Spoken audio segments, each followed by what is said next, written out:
All right. Good Saturday morning to everybody out there. It is episode 260 of Hobby Hotline. We are on every Saturday at this time, 11 a.m. Eastern, 8 a.m. Pacific, and the first Tuesday of every month at 9 p.m. Eastern, 6 p.m. Pacific. I am joined today by Mr. Danny Black and Mike from Junk Wax Hero. Morning, gentlemen. Morning. Hey, How are John. you? How are you guys doing? Never been better. This is it right here. This is peak This, Mike. this is living your best life. Yep. We also are scheduled to have a gentleman call in, Mike Magnusarian, who is the promoter of the Cranston show. They just did last weekend, very recently, what is being tabbed as the first ever outdoor card show. It took place. We have some questions about that and how it went and what it looked like for as us three did not attend, unfortunately. But if anyone in the chat did, feel free to comment how it was, what you thought, that sort of thing. He'll be calling in a little bit later on into the show. Guys, the first topic, and we don't have to spend a ton of time, but Michael Eisner, who took a loss with the Fanatics Tops deal, got one in the left side column with a deal he just made with the Bazooka gum business, which is the Tops candy brand. Fanatics did not get that in the acquisition, and this thing sold for $700 million, and to me, that seems a lot. It even seems like a lot when you realize that it was rumored that allegedly Fanatics acquired Tops for 500 million. So the candy portion, if you will, went for uh, 200, 200 million more than the sports card line did, and that struck me as is kind of interesting. Your thoughts here, guys, and again, it's not a direct hobby story, but it has some tentacles there. Well, I think Michael had bought this separate a couple years back. Uh, Mike, you know better than I do, but I thought it was around 300 million. He paid 385 million for it in 2007. So he just about doubled his money in 16 years. America has a sweet tooth. Candy sells. There's no doubt about it. Yeah, what I mean, I know Bazooka gum. I think ring pops are part of this line. I mean, I don't know what else. I don't know. I'm sure I got some of my cavities from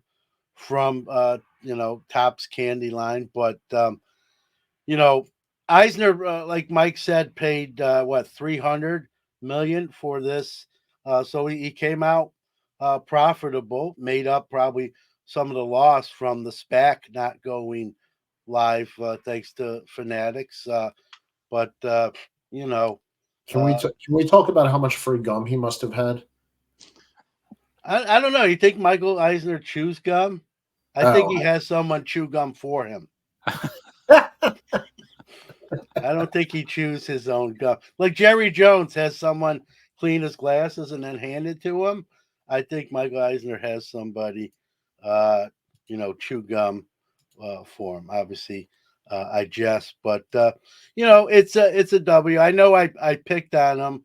I don't know if I picked on him, but I said when that Fanatics deal happened, Michael Eisner's not used to like coming out on the short end of the stick. So I'm like, there's a lot of holes in his office that day, and I wouldn't want to be anywhere near that place. Here he does get to go, and I don't know what else he owns or he's involved in, but he's not a young guy anymore, so kind of going out with maybe going out with a W here and a little bit of a maybe a safe face to some of the investors that he deals with. Last time we talked about Michael Eisner, he was probably giving bad news to some of his investors.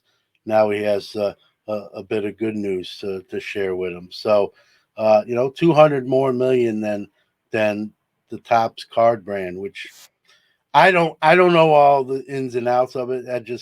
I would have guessed that the card brand would have been more than the candy brand, but like Mike said, and Danny, people love candy, and probably more people eat candy than truthfully collect cards, even though both of those are in the millions. Mike, any kind of, I don't think we need to spend a ton of time on this one, but I definitely wanted to, more for fairness because I beat him up on the deal he lost. I wanted to kind of, yeah, fair, balance reporting. So I thought we would. Well, I just like the nostalgia thinking of Bazooka. That to me was the most fun part. Is just talking about Bazooka gum and thinking about that from when we were younger. That to me was the fun part. Good clarifying comment from 1 million Cubs, and Yes. his first name is escaping me here. I'm sorry. So, Bo. But thank you. Uh, Eisner bought the entire Topps business for 385, so that included the cards, and I had forgotten about that. So thank you. So between the 500 million and the 700 million, he tripled his money. Yeah. So again, he wins. I mean, the SPAC deal cost the money, but he finds a way, and that's the magic of Eisner. He finds a way to come out smelling good at the end, and so he kind of saves a little face, if you will. I'm sure he's still pretty disappointed in the whole fanatics thing, but here he kind of gets one in the left column instead of the right. All right, guys. I don't any final comments. I don't I, think it's a hot I think button topic, but I think we've chewed that one enough. okay. All right, that's what I figured. All right, the other big news is Beckett, and let me put that banner up here. Beckett making some more changes. This is a tweet from Darren Ravel. Beckett has informed employees that it has let go Jeremy Murray. Jeremy Murray is someone I know personally, and Andrew Meadow. Murray was the president who oversaw the daily ops at BGS for BAS, their auto and ticket division, VHS, and comic authentication. Meadow was mostly responsible for the Beckett Collect app.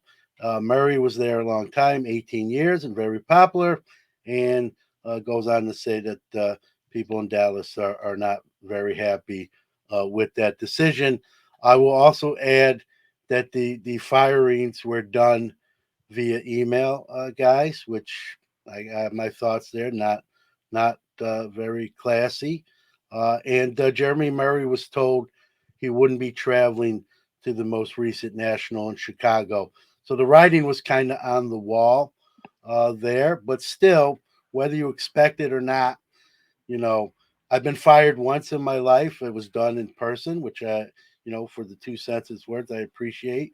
I think it always should be done like that rather than an email. Just kind of your thoughts, guys.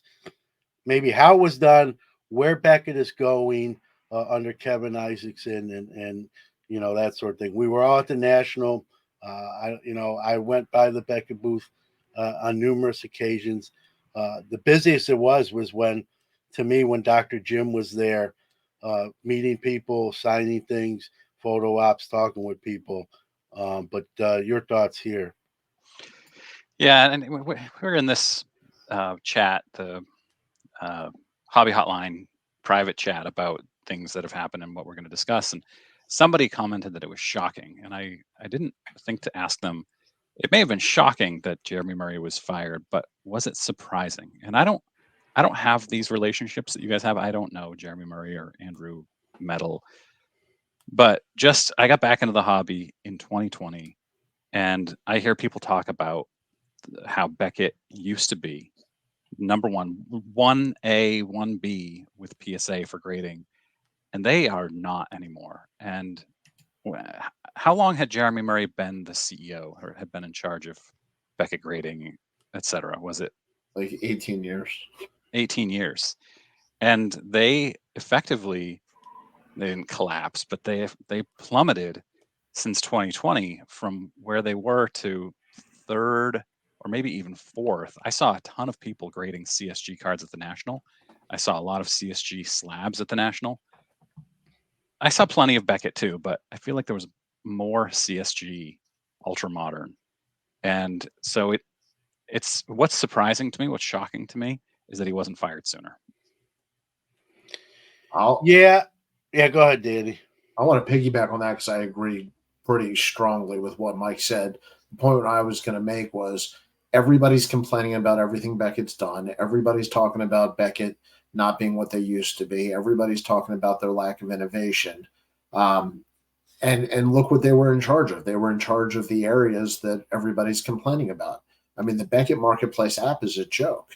They have all the data in the world, and I can say the three of us probably rarely, if ever, use it.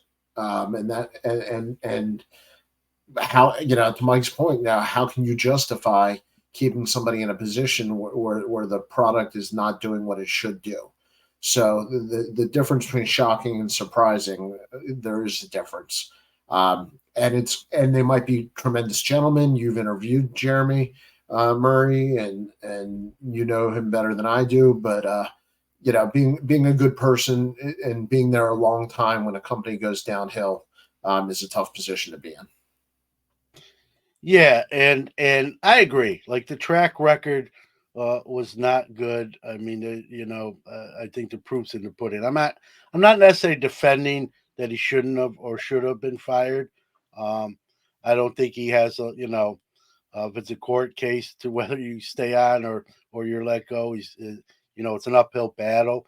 But when I found out it was via email, that kind of bothered me from a personal sort of perspective. You're going to fire somebody, call them in your office and just say, hey, we're going in a different direction, or you did this and it's not good, or whatever. However you want to, you can be as mean or as pad the blow as much as you want. At the end of the day, they still got to clean their office out and take a hike. So, but do that. To me, that's got to be done in person. We're not talking about a boyfriend breaking up with a girlfriend via text and not in. This is there's families involved.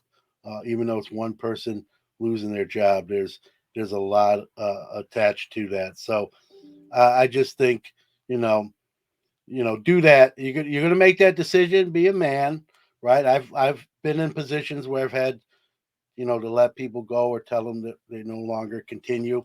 I always do it. I always did it in person. Uh, I always tried to be as nice about it as I could, and that's just how I feel about it.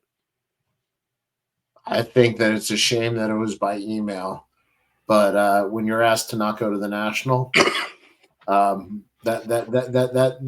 that's a pretty strong signal. At that point, he was probably packing up the desk.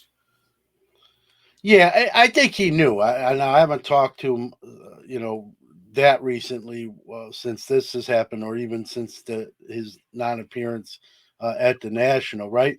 But you're with a company 18 years. I think you deserve, you know, at least to be fired, face to face. I've heard people say, "Listen, John, what difference does it make? You're out your job, whether it's via email or the big boss tells you right to your face, clean out your desk. What the end of the day, it's the same result. It's just etiquette and a respect thing. I'm with a company 18 years. At least I have to come in anyway, right, to get my stuff, clean out my office. Just do it that way. That's just my personal thing. I think it's sort of cowardly to just fire off an email saying you're done, and you got to come in the building unless they're going to actually literally have someone go through his stuff and then hand them a box to pick up. Which again, I don't know if that's the case, but Usually nowadays they'll pack up your stuff for you and ship it to you. yeah. See, I don't like that. I don't like that. Now I get it. There's proprietary information. That's the issue. Yeah, I get it. But a lot of times you see someone gets let go, and there's somebody from security that just kind of is around them as they pack their stuff up, just to make sure nothing too crazy occurs, and then as they leave, escorts them out, and that's the end. But I don't know. The whole email thing bothers me that it was done via email. How the office is packed up is actually secondary. Can we talk about the flip side? What does this mean Sure. for the progress of Beckett? Is this continued, progress in the right direction? Does this mean that they're taking the app and the other parts seriously? Well, here's Adam with hashtag Make Beckett Great Again. I love Uh, that. you know, Beckett, you don't fire your CEO or president, whatever his title was, to keep doing the same things. They're going to bring somebody in who has big ideas and will turn the company around, or has plans to turn the company around. That doesn't mean that they actually will, but they will certainly try. yeah, and then that's what Kevin Isaacson, who is now the CEO, who worked at Beckett before, went to Southern Hobby, but is a hobby guy, right? That was the big criticism with the Kunal Chopra hire was this guy's from the tech space. He doesn't have a hobby background. I think that was a bad. I said it when they hired Mr. Chopra, and it wasn't a personal thing. I thought that wasn't a great hire, and I think that what we've seen since then kind of indicates that he's no longer he's moved on as well, and so they have a hobby guy in Isaacson, who I don't know, but I know people who know him who say he's a no nonsense, let's get this done kind of guy. Doesn't really necessarily care about feelings or breaking eggshells. He's kind of on a mission, so that might make sense if that's how he is. Ruben has a great comment here. Is this the first sign that Fanatics may purchase Beckett? And I hadn't considered this, but Fanatics would be looking for a company with strong brand recognition that isn't as valuable as they once were, but could be semi easy to turn back around. Well, does Fanatics need to slow down a little bit with the lawsuits? Um, I'm just curious. I'm not the lawyer here. Philly Joe's, Beckett needs an IT overhaul. Been waiting in a queue 1.5 years for the new app. So, they've got a lot of things to fix. That's why they're in the position they're in, guys. If it was a small fix here and there, they probably wouldn't have lost the market share they've had. Can I give a shout out though to the Beckett Marketplace? You can buy from local card shops in your area if they're on there, and support them that way. And a lot of them don't put out their whole inventory. So I got a local card shop that has 100,000 cards on the Beckett Marketplace, and there's no singles in the actual store. So just a thought if you've never been on there. Here's a interesting topic from Charles T. He says too many hobby guys are running the hobby companies into the ground. I mean, kind of what are our thoughts? I don't know if I don't. I'm not even. I'm going to play the middle of the road here. I'm not saying I completely disagree, but I don't think it's because they're hobby guys necessarily. And who's being run It into the just ground? might not be. Who's They, the hobby guy that ran a hobby yeah, company into the ground? and they just might not be the right guy for that job. But if you're asking me, if I own Beckett, I want someone who has their finger on the pulse of the hobby being my CEO, not somebody from the tech space necessarily, right? And so I don't know if I agree with that. I mean, anybody can run a company into the ground if they make poor decisions. I could pay me millions. I would be happy to run your company into the I'll ground. I'll do it for $1 less than Mike C will. We'll play prices right on the show. I mean, who's been run into the ground other than what we've been talking about? And Beckett wasn't run by a hobby guy. That was the whole problem. Yeah. Great comment from Steve Clifton here. Too many innovations in the modern hobby the youngins gravitate to. That's a great point. Which companies are innovating and innovating fast as technology evolves as fast as it is and software evolves? The companies that can adapt to that are the ones that are going to survive and thrive. Yeah, and guys, I'm sure you've seen it. We were all at the National. There is a lot of new companies there, even with whether it was a little small setup or a little, medium sized setup, including a couple that I've never even heard of until I saw them at the National. And many of these companies, let's be honest, and I know me and Danny have talked about this, many of these companies do similar things. And I hate to say it, but there's no way in my mind they're all going to make it, right? It's like, salmon swimming upstream. Some of them will make it, some of them won't, and so some of it may be luck, some of it may be the CEO and some of the decisions they make. As these companies try to establish themselves. But it's a great point that we just read.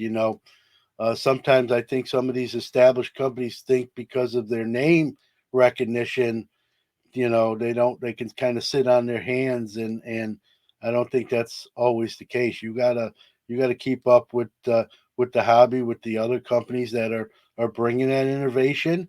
And if you don't, you run the risk of losing your grip and your spot. You can fall off, and I think that's what happened with Beckett. And Kevin Isaacson's trying to bring that back, or at least some portion of it back. Will they ever be? If you ask me, I don't think they'll ever be what they were at their peak. I'm not just saying this because he's a friend of ours and mine, but a lot of that, they lost a lot when Dr. Jim left after the sale, and so they're trying to get some of that back. And keep in mind, Dr. Jim has a relationship there still, and is giving them, as he said on this show and others, he's giving them some input. So I'm sure that will help. If he's a smart guy, as we all know, and depending on what they do, they're not dead. They're not dead, at least not yet. But they're we're going to see it. Kevin Isaacson has got a job to do. From what I've been told about him, he's not shy, and he'll do whatever. He'll break some eggs if he thinks that's what he needs to do to make the omelet, to use an analogy. So, that's where we're at, and I just don't like an email firing. It's not my favorite thing to do. A couple comments, guys, we can get to from Rex. Beckett's in a tough spot. The younger generation clearly prefers a 1 to 10 grading scale, but how will they satisfy those customers without alienating their traditional fans? Yeah, how do you balance both worlds, right? The new folks and the traditional folks.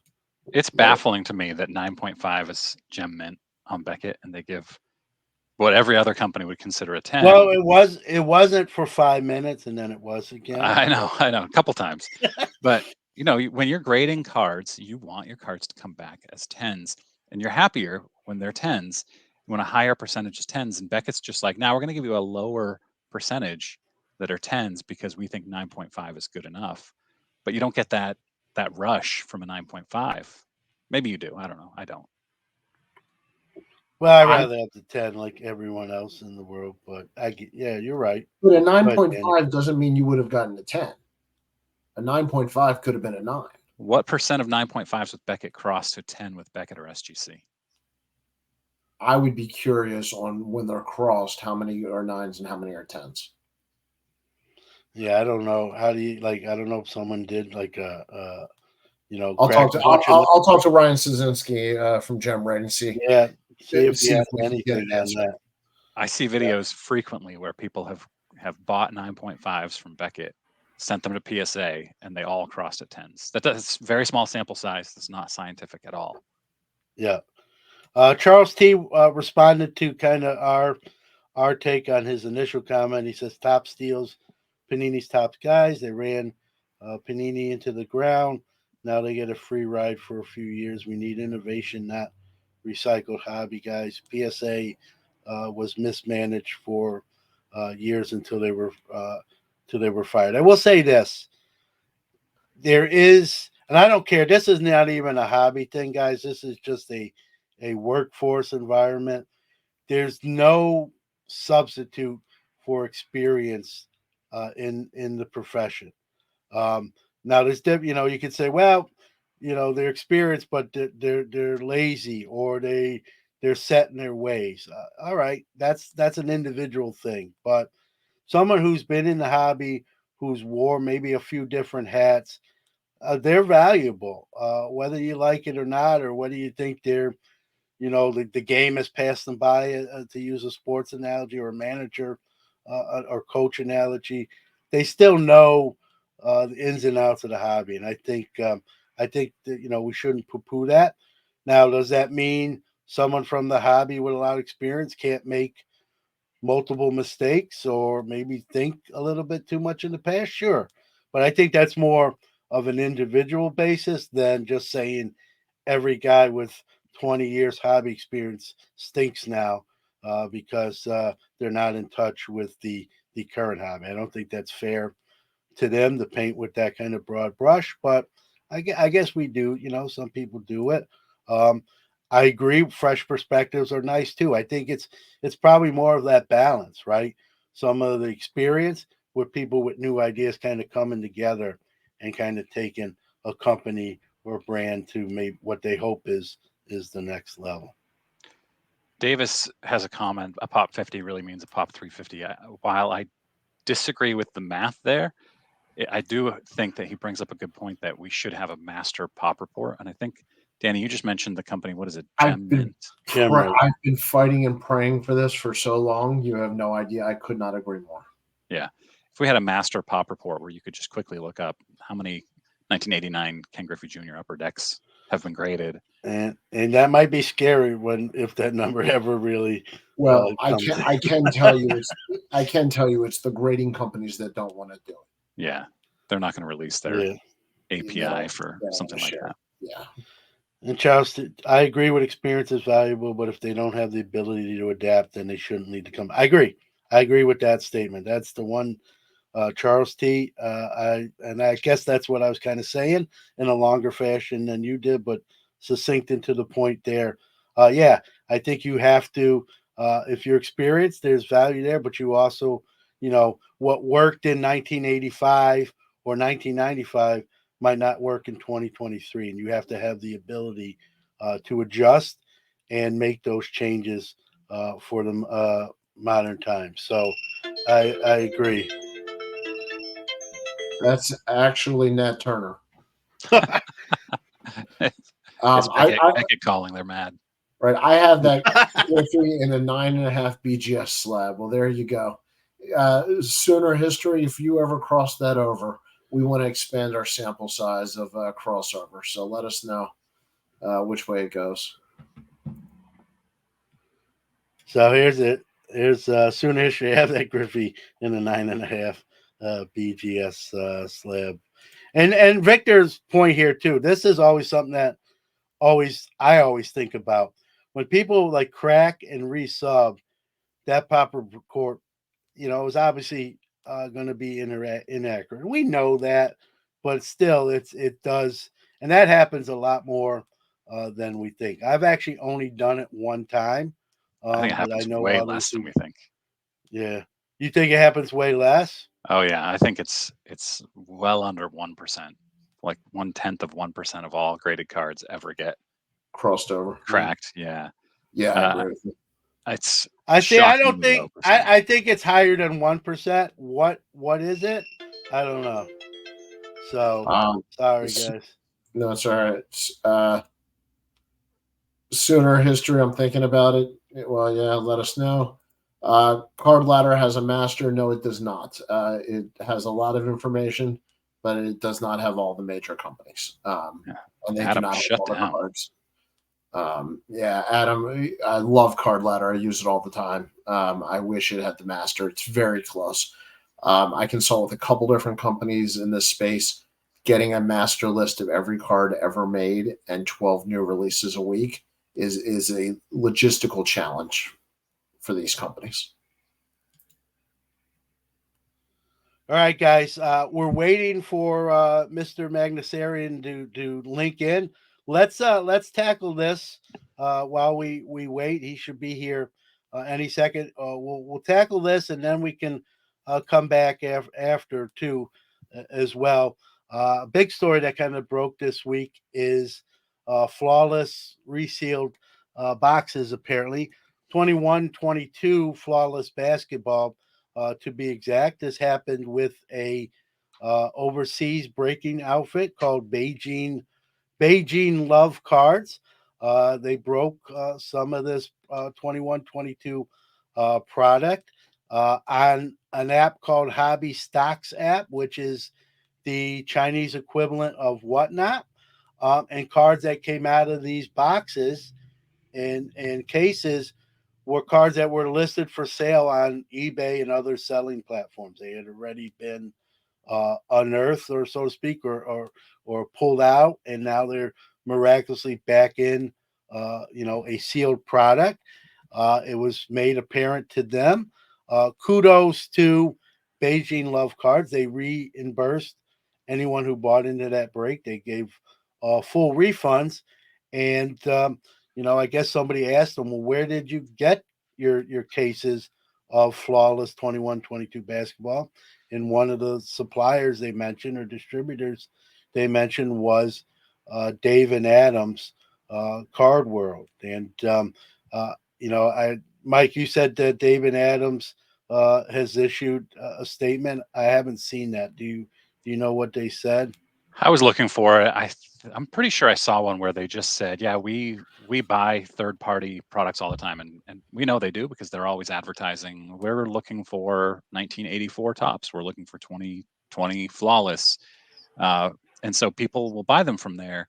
The thing that is, and I think this is extraordinarily rare that people are repacking cards that they have bought, but do we need to know like they're showing the seal? There's a seam on the box that wasn't there that would be if it had been factory sealed. And obviously they're not getting a BBCE sealed. And I don't know if people still fully trust BBCE anyway. Yeah. But Well, and they would have got GI Joe cards instead of your RPA. yeah, it's really interesting because it looked good. It looked like a legitimate box, but somebody had bought the cards off of a website in China called Card Hobby, like eBay in China apparently, and then repacked them. And they presumably kept the good cards, the really good cards, and put in the junk and the junk numbered cards. Who knows? Yeah, it's interesting. If you're going to buy cards from DA Card World or any other company that buys third hand, second hand, whatever, you just got to be careful. And Yeah, sometimes, like we're talking about here, it sounds like Beijing sports cards had nothing to do with this, or it appears that way. And Yep. Mike's point about DA, and a lot of people don't understand this. DA gets their supply of cards from regular supply sources, but because they carry older years, older sets, they also have like a classified, a wanted section. So that box of flawless right now, they had that they're still buying those boxes at $17,000 a case. So if you have a case of those cards, you have $17,000 reason to sell it to David Adams. So, if somebody's going to go through, David Adams is kind of responsible to me for the making sure it's legit, whatever they have to do. Rex says it's a plausible explanation from DA Card World. Another plausible explanation would be that there's a dishonest employee inside David Adams. These cards were sold in China, though. I don't know. It's such a strange mess of details. yeah. Yes. There's so many different involvement here. I want to read. Not a fan of read. I'm not a fan. Zach Pearson, not a fan of the resealed flawless. I'm not a fan of anything resealed. I think that's usually a recipe for disaster. But he's for simpler times when people were reading codes and just buying singles. Just Mad buy single. City, That's right. yeah. Uh, how can people keep trusting any breakers? It's tough. I agree. You just got, there's more really good breakers than bad ones. That's the good part. But when these stories do break, Mad City, I agree with you. It does put sort of a black eye on the whole thing. And I've had, in talking to breakers, I'm like, how do you deal with when someone else has a misstep and you're kind of lumped in just as a breaker? And they all really answer the same. Like, there's nothing we can do other than just do we continue to do the right things, and hopefully everyone else does as well. And in this case, like Danny pointed out, and I mentioned too, and you know, Beijing Love Cards, the breaker here, they got to get their product right, and to serve their customers' needs. When they buy a product from a Dave and Adams or whoever else, right, they have to go with the assumption that it's sealed, it's legit. Uh, I'm glad that they issued refunds. I think the problem would be if they say, "Hey, David Adams screwed up. Go to them and complain." But they did the right thing and said, "Here's your money back. You shouldn't. This shouldn't have happened." And now, David Adams will respond as well. But how do you avoid it? I think it's tricky. I think you find, if you're into breaking, you like buying into breaks, you got to find a breaker.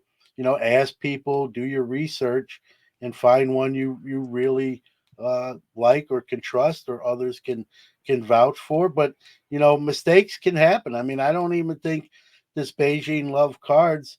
I don't think it was their fault. I think they just got sold some bad boxes. They showed the receipt from David Adams, yeah, and they showed the pictures of them scanning it in.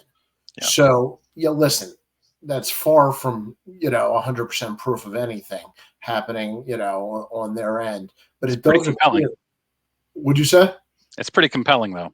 It is. That's exactly my point. So to me, this gets back to David Adams even admitting that it's a third-party issue. But Rex made a great point.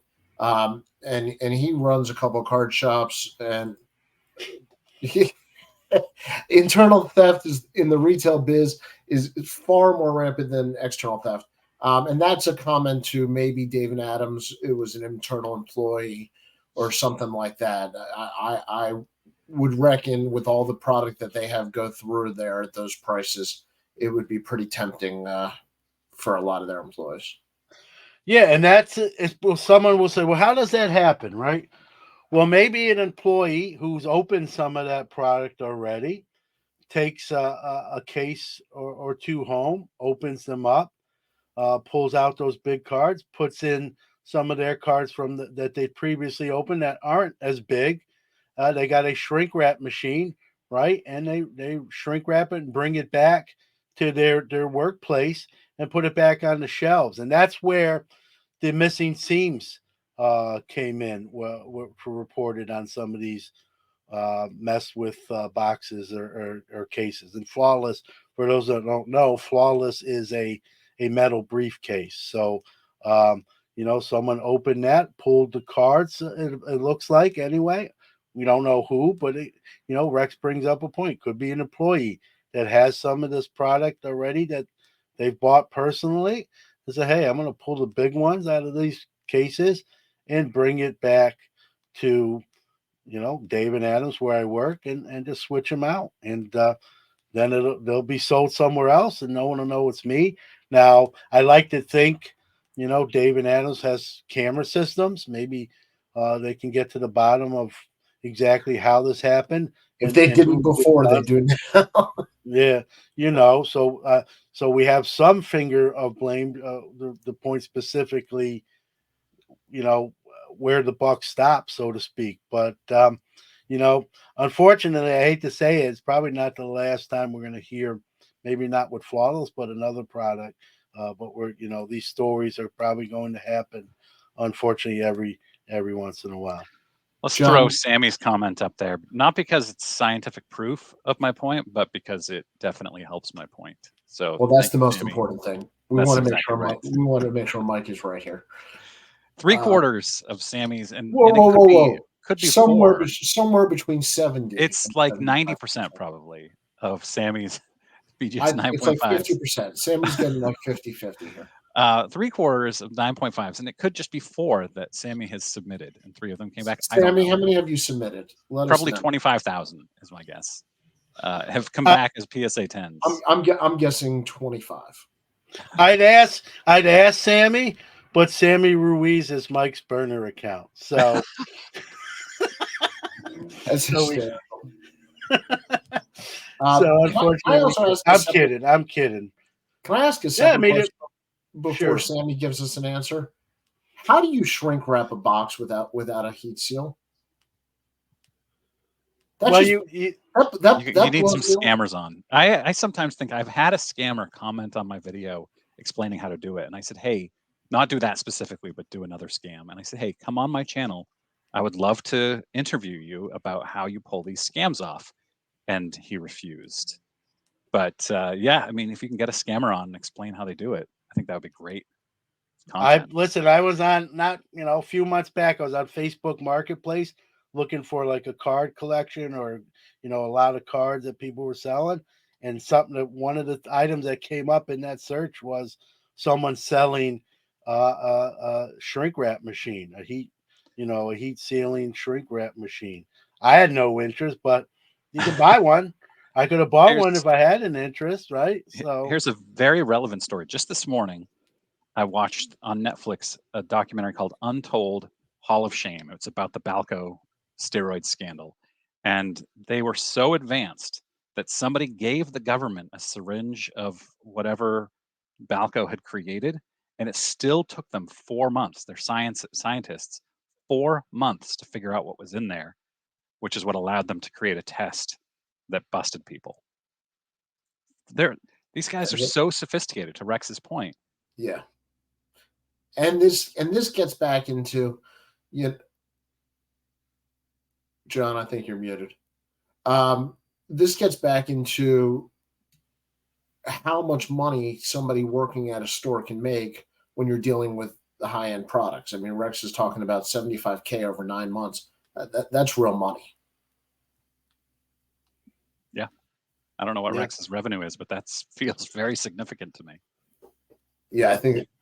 And so, I don't want to blame anybody, but I don't think the problem is on the breaker here. I mean, I know people have issues with breakers. I agree with John. I think more are good than are bad, and unfortunately, they're at the mercy of getting the product also. I mean, everybody has to get product, and they need a lot of product to break, and sometimes you have to go to third parties and other avenues, and that's where it just gets, I don't want to say shady, but difficult. All right, guys, let's move on to the last official topic, and hopefully Michael calls in. Maybe this will be the cue. I'll put it on the screen. But this happened last weekend, last Saturday, to be exact. The Cranston, the Sports Card Cranston show took place in North Kingstown, Rhode Island, and it's being tabbed as the first outdoor card show, and I did not attend.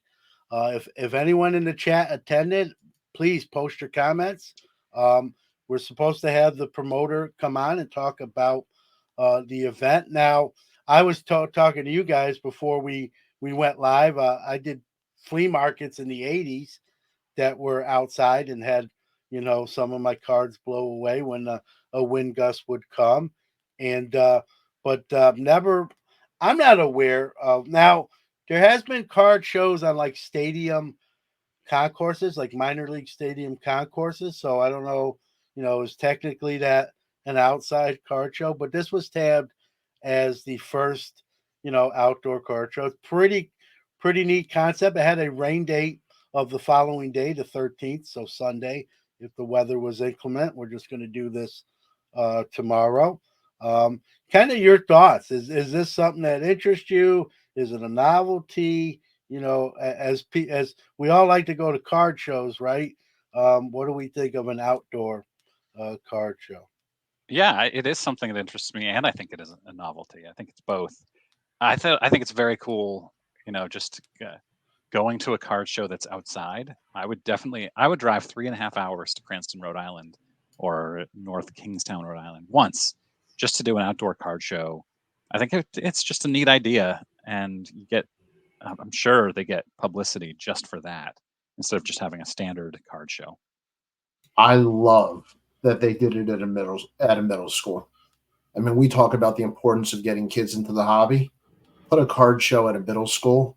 You've got all that promotion of all those kids, all the families, and then you have the community.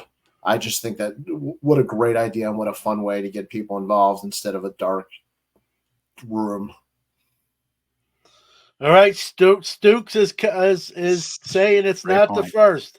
I was at And an the outdoor sun is tough show on in cards. Yeah. 1990, small show at the county fair. The sun is tough on cards and autograph. Especially when you have cards in like a glass or plexiglass case, and then you're going to get that glare.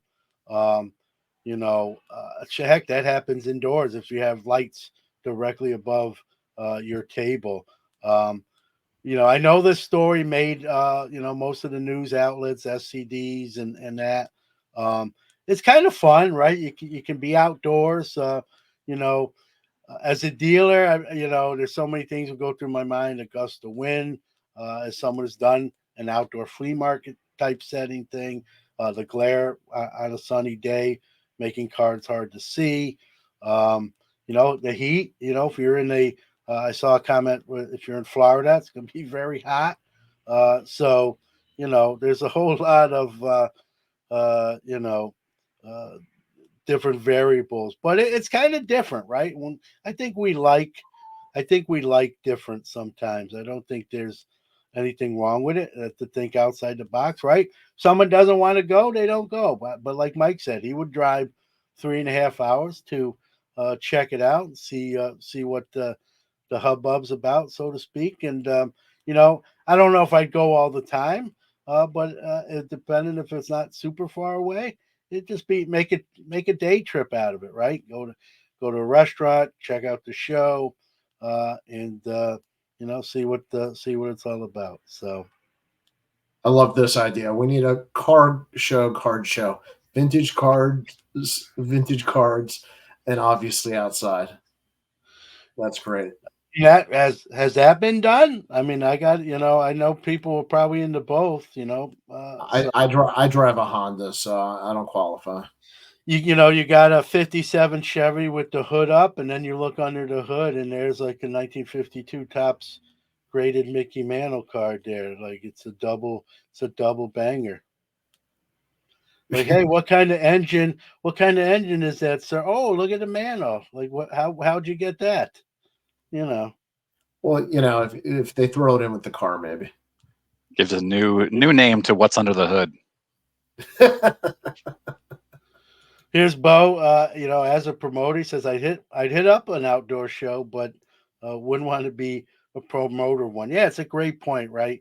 It's kind of what I said. You might have dealers complaining, "Hey, man, the sun was there." You can't control that as a promoter. You can't control weather or elements, but listen, I think you'd dealers be will noticed. complain. As a dealer myself, dealers will complain if they think anything was a detriment to how they did or didn't do that day. So yeah, you're going to hear it as a promoter. Sooner says, This yeah, you want to read it?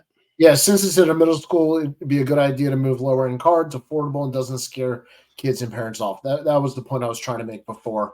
Is just a way to introduce people to card shows who have never gone. Yeah, I like that. As someone that has all different, as a dealer who has different price levels of cards, I just make sure I have something for every level. From 25-cent player boxes to my most expensive card in a showcase, whatever that might be, at that time. I mean, the dealers, obviously, you're setting up at a show as a dealer, you never know who's going to come along, who's looking for something. You want to have that card out there. But what I try to do is cover like all those levels and not really exclude everybody. I understand that's not always done. That's just my approach. Well, I would assume, and maybe Mike knows better than I do. Is this Red Sox country here? Would it be a lot of Tristan Cassis at this show? Yeah, it's just south of Boston. Yeah. So I can see, if you were setting up there with all the kids in middle school, it's a lot of Red Sox stars, and it's a great idea. I hope more places do it. It can also be a fundraiser for the schools instead of a bake sale. It's a great idea to get more people involved. All right, guys. So I don't know. I guess Mike maybe having some difficulty or something came up. Maybe if he calls in, we'll bring him on and kind of get some details. I'm assuming no one went. I don't see any comments saying, "Hey, I went to this. It was great." But again, if Mike does patch in, we'll bring him on, ask him a few questions. Danny, football season started. One thing you brought up is some cards to look out for as football season starts. What do you want to say? Well, similar to my theory in baseball, a lot of times there's somebody who's coming back from an injury or a weird situation that the cards or the player got a little bit forgotten. And I'm going to throw out Calvin Ridley coming back with Jacksonville. He missed last year for online betting, but he's going to be a number one receiver. I know receivers don't carry a ton of money, but if you're into lower end cards that have some ceiling to them. With Trevor Lawrence in that offense, I love Calvin Ridley, and the rookies. Who knows when those will get released. But as far as guys in the league, still Trevor I think is the best buy for guys going up. I'm high on that Jacksonville offense. Yeah, I'm a huge Calvin Ridley guy. I have a ton of his stuff, RPAs, probably 20 different autograph cards. He's talent wise, he's the real deal. Got in trouble. He didn't kill anyone. It was a gambling thing. So, he didn't sleep with a Are 14. those the only two options? I just want to No, know: is it online you know, gambling and murder? he didn't. He didn't. Or His girlfriend Wander wasn't Franco. 14 years old. Yeah. So he doesn't have that strike against him. I love Calvin Ridley. Trevor Lawrence is making strides. It's amazing what he did under Doug Peterson after the Urban Meyer dumpster fire. That's alliteration, I believe. But Trevor Lawrence is I think one of the next great quarterbacks, and now he's got another weapon. They kind of had to wait a year, which they gladly did, and now they got really a true number one receiver in Jacksonville. I don't remember the last time they had really what I would call a legit number one. Jimmy Smith, remember And Jimmy Keenan Smith? McCardell. Yep. Yeah, That Jimmy 10. Smith, who I played Pop Warner football with, by the way, on the same team for 1 year. But How'd that turn out for each of you? Yeah, not good for me. So that's why I played more baseball. But Jackson, yeah, Trevor Lawrence. Well, we're speaking of quarterbacks, guys, we're seeing a lot of young quarterbacks being named starters already, right? We're all old enough to remember when a quarterback got drafted, right? It'd be 3-4 years before they ever got handed the keys to the car and the offense, right? Now you got guys starting. C.J. Stroud, Anthony Richardson named the starter with the Colts already, and so a lot of young quarterback talent. Desmond Ritter in Atlanta. He's not a rookie, but a young quarterback. Kenny Pickett with my Steelers. Who I'm. Here's the crazy thing. I'm a Steeler fan. I'm not 100% sold on Kenny Pickett just yet. Like I like him. I don't love him. I'm hoping all the pundits are right who do love him and think he's going to take that next step. But it's football is a great sport to buy singles in because in some cases you can get them. They're still affordable. And you can kind of get in on the ground level before that ceiling is reached, as Danny pointed out. Yeah, and I love this comment from Mad City Brew because I think this is true for a lot of sports. Um, Only buy vintage football cards and wait 3 to 5 years before buying current players. Take out the word football, and that's a pretty much a statement that I live by. Yeah, Uh, so I was I going to say think, that. yeah, well done, Mad City Bro. I agree completely. If I had to My summarize, guy, Mad City. there you Yeah, go. these guys come into the league as rookies, and their values are they have all these Super Bowls and MVPs baked in, or World Series, whatever. And it's by the time they're 23, their values have plummeted because they haven't done what they were expected to do yet, and so that's the best time to buy. And Wander Franco, I think, has only been in the league for 4 years. So that Wander Franco's been in the league for a year and a half. He was a rookie last year. I Yeah. thought he got called up the year before and had the injury. Am I wrong? I think you're right. All right, we got Mike. Mike is in the green room. We got a few minutes left. Let's bring him on and tackle the Cranston the outdoor show. Mike, Hi, welcome to Hobby Hotline. thank you. It took me 24 minutes. Uh Well, 25. oh. You there? Did we lose you? Oh, there we Um, go. All right. Hey, Mike. okay. Just all right. Hey, tell us a little bit about. We might go a few minutes overtime here. Tell us a little bit about the outdoor show from last Saturday. Oh my God. It was like everything made to order, and God took care of everything. The temperature did not hit 80. The shade was out. The crowd was there. It was everything was comfortable and wonderful. And the dealers were all happy with the show. And I know that Sports Collectors Daily is going to break a story on it soon because we sent out press releases, but it was just spectacular in regards to everybody having a great time. And from parents lounging on the field and letting their kids shop for sports cards, it was the fun event of what the hobby should be about. And everybody having fun at an event. And there was plenty of space, plenty of great weather, plenty of collectibles, and plenty of shoppers. I mean, like a promoter couldn't ask.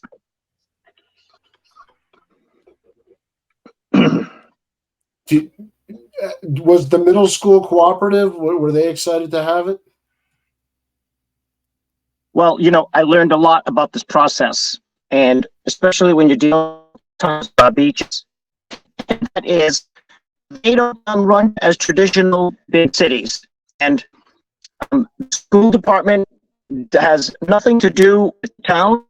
And I had to get it from the town. I had to get permission school. It was nothing with working coordination, and there's all kinds of laws and nuances that you had to learn. And it was like, oh my God, I canceled the first date because there was so much political maneuvering that I was in a learning curve, because I know what I got to do when I'm indoors, because they give me the rules and they tell me, I speak to the people who are in charge directly. But here it was just a learning curve. But, the next time, because everybody wants to come back to the same place, I have other places that will let me, but they had such a great time being so close to the ocean and all of the small town, activities for a great resort area, and especially being right half a mile from the ocean. It was it just had everything going for it. So, but I had to learn a lot and how towns work. But like, can you hang signs up on telephone poles, which is not permitted? So it was. But like now, next year I'm prepared, and the dealers. I only do my card shows according to what the dealers tell me they want. It's not a card show about me. It's about the public, and it's about the dealers making their experience a positive one. So, they want to go back to this town. So I'm going to start dealing with it in January, because the process is so long. Mike, how many tables was this outdoor show? Tables, there was about 60. Okay. Anywhere between 50 and 60, because dealers were allowed to bring up to 15 tables. It was their choice. They paid a participation fee of $200. They could have brought 5 tables, 15 tables. So, the show had no responsibility. So what I learned was, because so many people called, I said, because it was all based on the shade trees in front of the school, to make sure, because shade was provided up until about 3:00 as the sun kept moving from the early morning. And so I had to ensure that the dealers had shade. I had to know how many tables were coming. So I could only fit about 200 tables in front of the shade trees in front of the school. So if somebody said they were bringing 5 tables and another person was bringing 5 tables, then I knew I could fit, more than 20 dealers. But if everybody was bringing 15 tables, it was going to be like 12 dealers were going to be the maximum if everybody had 15 tables. And this is the perfect venue to show the public, because the one thing that I do best than anything in promoting is that I bring the crowds.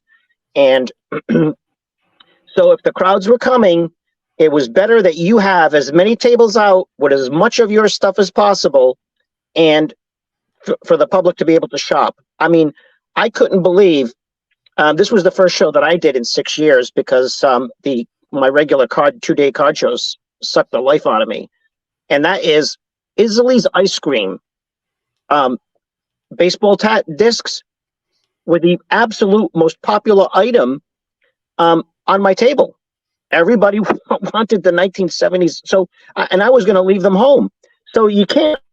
And one thing also that all my dealers told me is that 1970s baseball cards pretty hot in just about any category.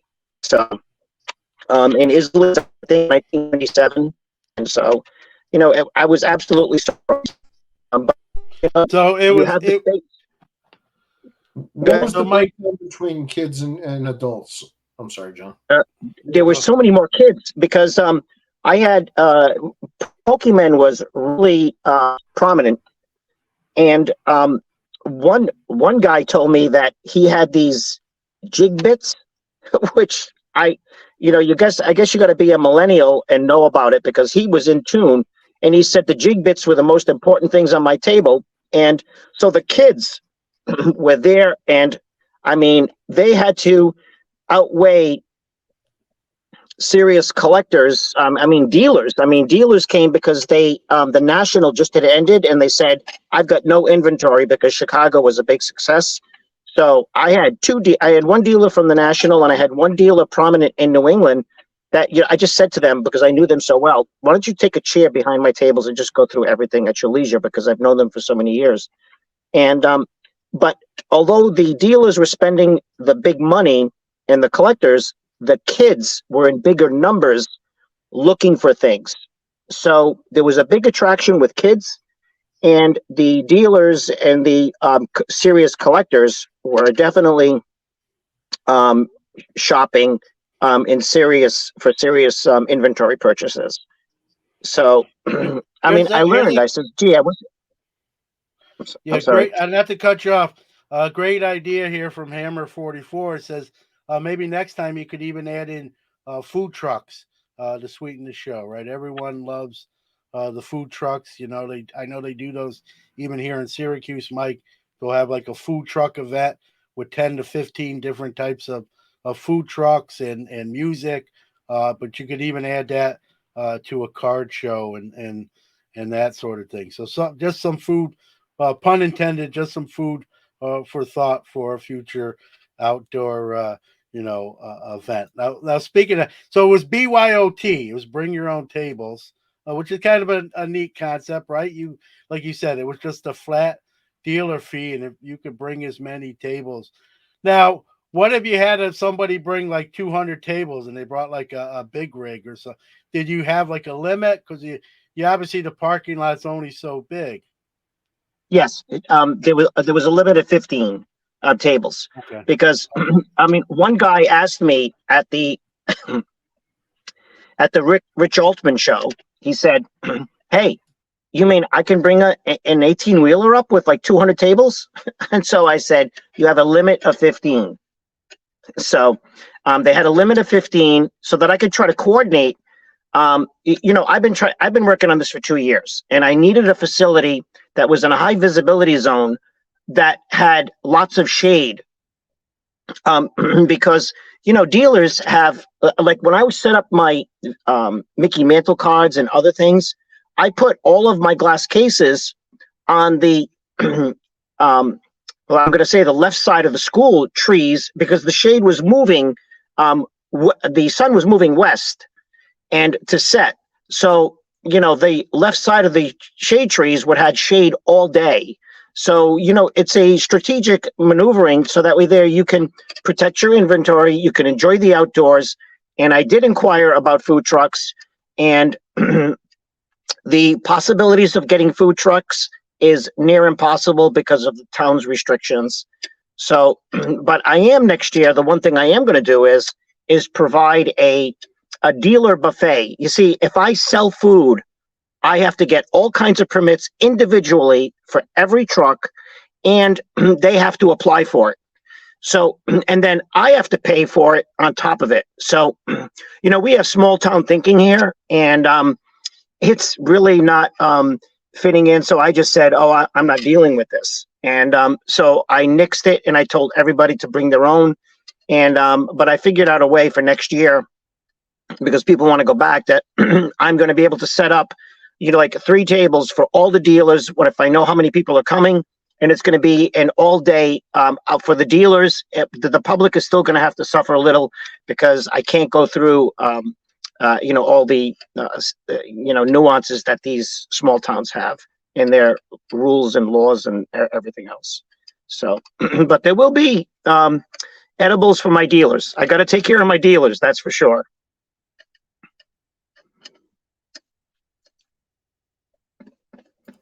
Be careful with the edibles for dealers, because that now you got my interest piqued, and I might. No, I'm kidding. Well, Mike, we're kind of up against it. I appreciate you getting through some of the difficulties and calling in, and so tell us what's the next show. And again, it sounds like you're planning another outdoor show a year from now. Is it going to be the same location? It sounds like. Well, I honestly didn't want to go back to Wickford, because I wanted to get a bigger city that doesn't want to deal with all these small things. And but the dealers said it was so beautiful where it was, and it was just everything was it was a picture perfect day for everything. There wasn't a single problem in the entire day, from A to Z, from the weather to the I had to think about renting porta-johns for the public. That's you gotta sit down, and that's what I do for months, is no matter how many times you think about something, you miss something. And the one dealer had said, Mike, I'll help if you will do this once a month in the summer. It's I love the dealer's passion that I have with my dealers, the passion, but I have to have weather cooperate. I was telling people months before the show went off, I said, I'm either going to be hero or goat. If it rains, I'm the goat. And because everybody said, don't do it.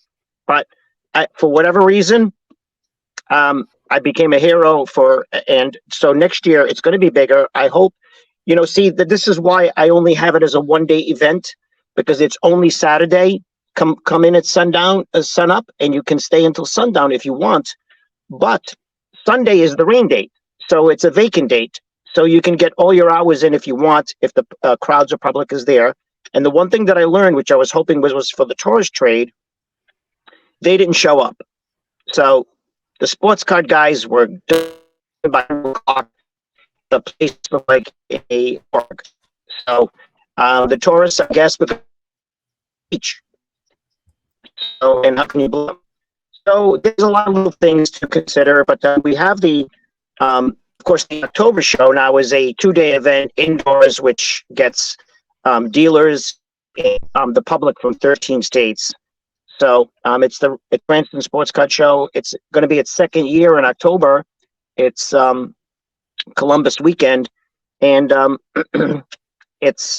and then after, everybody, of course, idolizes the Super Bowl weekend show, because that's been around since 1976, and that brings people from everywhere. Well, Mike, we appreciate you calling in, sharing some of the details of that event, and like you said, you learn trial and error, right? So this next incarnation of it next year, it sounds like it's going to be bigger, better. I might, we'll see where what's going on at that time. Maybe I'll make the trip here from Syracuse, New York. To be fair, I appreciate give out any socials or websites where people can find out more information about your shows. Fantastic. We're on all social media networks. I have a great team. John Zoli covers our Twitter, which is X. Instagram, and TikTok, and I handle Facebook. So we work together because Facebook is all I can handle, and so we post up on those 4 different places. And I will tell you this because somebody called me a week before the show and said, "Hey, Mike," because I was deeming this the sports card vacation because of the everything that I've already talked about regarding the place and the town. Um, and he called me from southern New Jersey and said, "Hey, Mike, I was thinking of coming from I think it was Cape May." He says, "And bringing the wife and the kids and making it a vacation. I was going to shop for cards, and she was going to be able to enjoy the town and etc." And I said, like, one of the big reasons I'm making this a 1-day event is that the hotels in Rhode Island, as the ocean state, are so incredibly expensive. I wanted everybody to try to avoid. So I said, listen, let me know if you can get a hotel because it's near impossible. I mean, like a Hampton Inn that we use for the February show in Coventry is $89 in February, but it's $325 right now. So the rates skyrocket in the summer, and then of course there's Newport is around. Everything is around the corner in Rhode Island. So if you stay in Providence, you could be vacationing in Newport, but there aren't a lot of hotels, and that was trying to conserve the dealer course. So all I will say is for anybody. So I texted out the gentleman that called me from southern Jersey, and I said, "Did you find a hotel?" He said, "No, I couldn't get a hotel." So it is just for Rhode Island, for being the little guy. It's got big rates in the summer. Well, Mike, we appreciate it. We got to wrap it up here. We went a little overtime, but I thought it was a cool story for sure. And, sound like a lot of kids attended. And that's, I know Danny feels the same way. I'm a big kids in the hobby guy. They're the future that carries this hobby forward. So thank you for putting on the event and look forward to the next ones. Cranston Card Show. That's kind of your social media handle so people can find what's going on, right? Yes, the Cranston Sports Card Show itself is a trademarked brand, and and just so you know how much behind I am what you just said, I'm creating a board member to handle children's activities at our card show for gaming and things to do, because I haven't forgotten. I've been in this hobby since I've been 10 years old, so I remember the fun I had. And most kids now are finding fun by having those really hard black cases coming in with cards that they're going to trade, but they have no idea about what pitching cards was like and all of the fun activities that we did as kids with our sports cards. Of course, they weren't worth $2,000, but there could be things that kids are going to do. And I'm not really, because I'm not that young anymore, I'm not really in touch with what kids really enjoy about the hobby. And that's we want to emphasize for the kids. They're our new generation, and we want them to have fun and before they get to be an adult and have to do whatever they want to do that may be different. Well, Mike, I appreciate you making some time for us. Continued success. I'll keep tabs on what's going on, and maybe the next outdoor one. Maybe I'll take a nice trip out there and do some coverage of it live and in person. Danny, I know as well. Yeah, thanks, Thank Mike. you. Thank you for having me. Thank you for having me, and I apologize for the difficulty that I had today. But it's always fun talking about the hobby and how we can make things better and more fun. All right. Thanks, Mike. We'll see you soon. Take care. Thank you.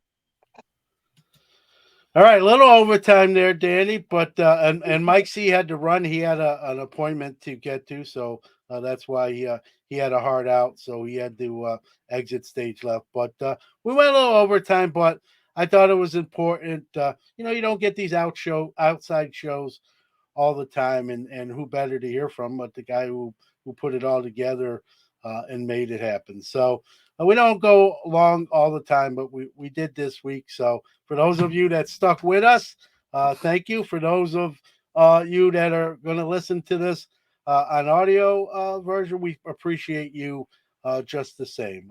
Whether you watch live or the audio version, you could be doing something else. And so we appreciate your time and dedication to Hobby Hotline. With that being said, we'll wrap it up for Danny. Any last words before we call it a day? I thought this was a fantastic show. It was good to see a lot of people in the chat today be very active, and this is why we do it. So glad to be on Bench Clear this morning, and remember Hobby Hotline every Saturday morning and first Tuesday every month. And maybe a new trend being going to be set by Mr. Magnusarian, edibles for dealers at card shows. Now that might be the real breakthrough, not outdoors. All right, everybody. On that note, we're going to get out of here. See ya.